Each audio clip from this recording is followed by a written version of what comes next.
of life's complexities. You cannot even count the number of strands in your hair, nor pick a single bit of sand with your fingers.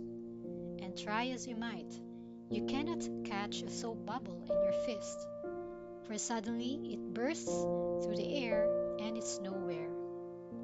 Face the sun squarely and your eyes go watery.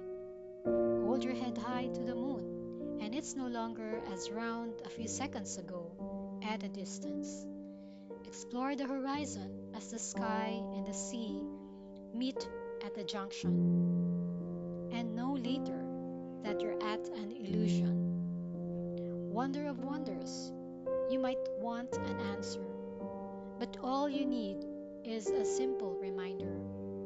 Ask me no questions, and I'll tell you no lies, for the unending puzzle rests in the hands of the Master, who knows everything that belies. Romans 1:20. For since the creation of the world, God's invisible qualities, his eternal power and divine nature, have been clearly seen, being understood from what has been made, so that people are without excuse.